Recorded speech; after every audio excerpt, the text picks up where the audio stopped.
Hello, everyone. Today we're looking at one of the most charming and unusual microvans of the 1950s, a vehicle so tiny that many people mistake it for a toy, yet practical enough to carry passengers, cargo, and the hopes of a rebuilding nation. This is the Lloyd LT 600, a fascinating little van built in West Germany by Lloyd Motor and Werke, part of the famous Borgward Group. At first glance, the LT600 looks almost cartoonish. Its rounded body, tiny wheels, and friendly face make it seem more like an oversized bubble car than a serious commercial vehicle. But that first impression hides the real story, because beneath its adorable exterior was a surprisingly useful machine that helped small businesses, tradesmen, and families during one of Europe's most important rebuilding periods. To understand the LT600, you first have to understand the company behind it. After the Second World War, Germany was still recovering from destruction, shortages, and economic hardship. Most people simply couldn't afford expensive cars, so industrialist Carl F.W. Borgward created Lloyd as an affordable alternative to his more prestigious Borgward automobiles. Lloyd's mission was simple: build inexpensive transportation for ordinary people and small businesses. That mission led to the Lloyd LP 300 in 1950, a tiny car that became famous not only for its low price, but for its unusual construction. Because steel was still scarce in post-war Germany, the LP300 used a wooden frame covered with synthetic leather and fabric. That strange setup inspired one of Germany's best-known automotive jokes: "He who does not fear death drives a Lloyd." But despite the jokes, Lloyd sold surprisingly well. In fact, the brand eventually became Germany's third largest automaker, behind only Volkswagen and Opel. By the mid-1950s, Europe was rebuilding quickly. Small shops, workshops, and delivery businesses were appearing everywhere, and all of them needed cheap transportation. Large trucks were too expensive, while ordinary passenger cars didn't offer enough cargo room. Lloyd saw the opportunity and entered the light commercial market with the LT series. The first version, the LT 500, was designed as a compact utility vehicle for tradesmen, delivery companies, shopkeepers, and small businesses trying to get back on their feet. Its compact size made it ideal for narrow European streets, and its low running costs made it especially attractive to customers with tight budgets. The problem was power. Early LT500 models used a small two-cylinder, two-stroke engine, and while it was economical, it wasn't always enough for real commercial work.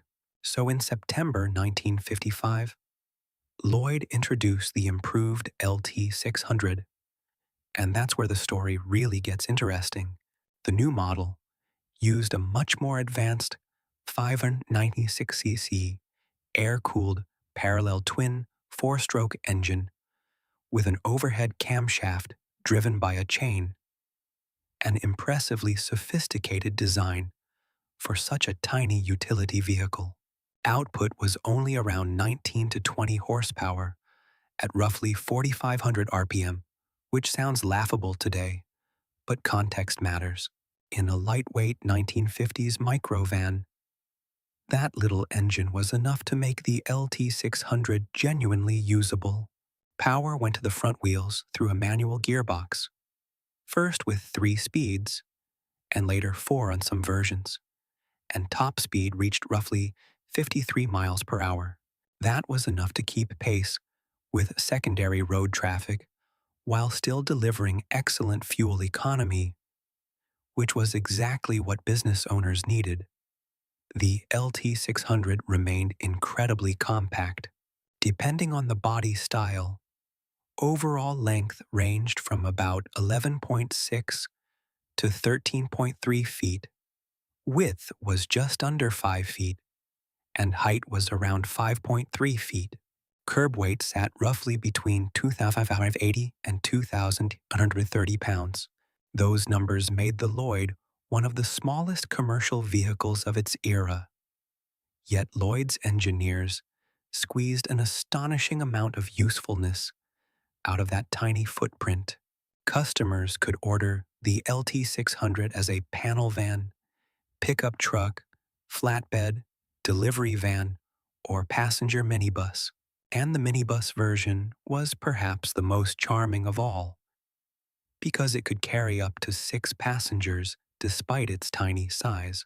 Even better, the seats could often be removed or rearranged, allowing the van to switch from passenger carrier to cargo hauler in just minutes. In many ways, the LT600 was decades ahead of its time. Long before anyone used the term minivan or MPV, Lloyd was already building one of the earliest true multi-purpose vehicles. Another fascinating part of the LT600 is how clearly it reflects the austerity of post-war Europe. Even after Lloyd adopted mostly steel bodywork, the company still focused obsessively on keeping costs low and weight under control.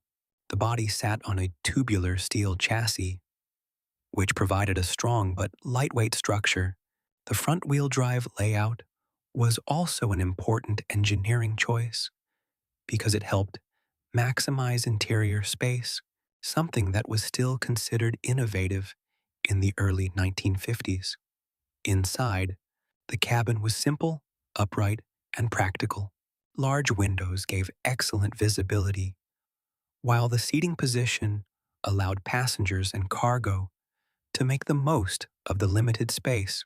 Looking at the LT600 today, it's surprising how many features associated with modern compact vans were already present in this tiny German workhorse more than 70 years ago. Although the LT series was primarily intended for Europe, it also found buyers overseas. A surprising number of Lloyd vans were exported to the United States, where their unusual appearance and excellent fuel economy made them stand out. Unfortunately, American sales were limited by price. Even though Lloyd was meant to be cheap transportation in the U.S., it sold for only about $300 less than a Volkswagen Beetle, which made it a much harder sell. Still, some important customers recognized its practicality.